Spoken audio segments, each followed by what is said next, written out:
Well, Prince Harry reportedly hopes that Archie and Lilibet will see the king for the first time in some 4 years. Patricia Treble joins us now for another royal roundup here on Monday. And Patricia, this is based on a new piece in the Sunday Times. Yep. What are they reporting? Oh, boy. So this is a friend of Harry who's being quoted and suggests that it would be lovely if the king would invite Harry and the whole family to Sandringham in July. Now, that peg would work because Harry's going to be there in Britain for the one-year countdown for the Invictus Games. But, and there's always a but to this, the friend raises the issue of automatic security. And I and everyone else kind of read that and reread this and read the phrasing, and it was like basically an implied threat. Give me the security that I want, or King, you don't get to see your grandchildren, whom he hasn't seen in 4 years. And the thing is, it's not up to the king. Like, this is a government decision. The king cannot be seen getting involved in this decision. He stayed well away from the court cases. He's not going to want to touch this with a grain of salt.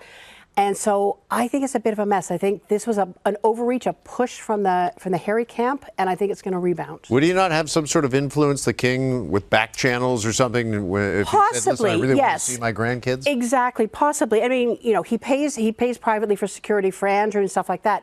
But what Harry wants is taxpayer-funded blanket security anytime he comes. And for that, that is a government decision. Okay. One place we do know Harry will be, this week at least, is in Washington. Yep. Okay. Washington, D.C. So it's another one of, just like when he was with the Ontario Realtors, this time he's in Washington. It's a big conference. It's privacy professionals and a lot of digital privacy. And of course, this is Harry's milieu. He's been talking about this for a long time. He's going to be doing a keynote conversation on Tuesday. Tickets for the conference, $1,800 American. So not cheap. But the timing is great because this comes in right after that landmark social media addiction case out in, I believe, California. Yeah. And Harry and Meghan have been really strong proponents of this case. So I imagine he's going to have a lot to say about it. Yeah, they came out last week and applauded the decision. Absolutely. Absolutely. All right, meantime, both Harry and Meghan will be in Australia, we know, in a couple of weeks. And there's a petition that has been started regarding the trip.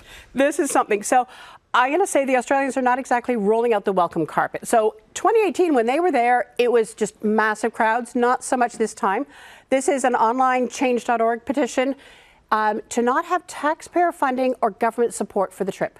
Now, whatever. I can't imagine they had it. So then what happened is, of course, Harry's spokesperson said, well, of course it's going to be privately funded, but could not stop there, and then started bashing the petition itself, calling it ridiculous and all sorts of other stuff, which of course kicked in the Streisand effect. Because all of a sudden people who didn't know anything about this petition now know about it. The numbers went from 34,000 to 40,000 almost overnight. So, hey, 2 more weeks of this before they arrive. Okay. We're going to switch over to Sarah Ferguson now because more followed regarding the whole Epstein scandal. But this is pertaining to her daughters and her daughters' marriages. Yeah, so we'll talk about her first. So back in 1987, back in the day, a year after she was married, she was the Duchess of York. She got the freedom of the city of York.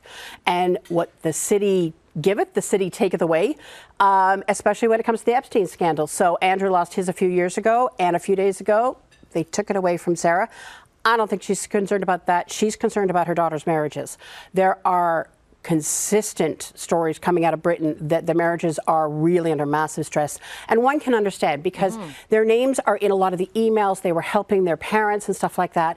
And they and their husbands are all in industries that are very sensitive to scandal. So we're talking art, marketing, that sort of thing. And they can't be out in public, really. So they can't go out to these big glitzy things. They can't schmooze with clients. And they're actually thinking Beatrice is thinking of going abroad for a while. Just let everything cool off, which is kind of what you used to do like 100 years ago. If you had a scandalous child, you just said, go off to the continent. Right. This time they're thinking of maybe going to the States, because her husband has a lot of clients there. Yeah. Yeah. Okay, finally, an unexpected moment for the king who joked about a disaster. This was a disaster. Utter disaster. Happened, recent event. Yeah, there you go. Okay, they unveil so many plaques, and eventually the odds are not going to be in your favor. And the Look, the king's laughing. They love it when things go wrong like that. And so he made a joke of, they should put it in the downstairs loo. Well, Patricia, you and I were joking in the green room before the show that this reminded us of Shai DeLuca with the Commander strips a couple of weeks ago. Yeah, exactly. Exactly. A similar disaster. Eventually something will go wrong, and you just have to laugh about it. Yeah, for sure. Oh, we know. We know that for sure.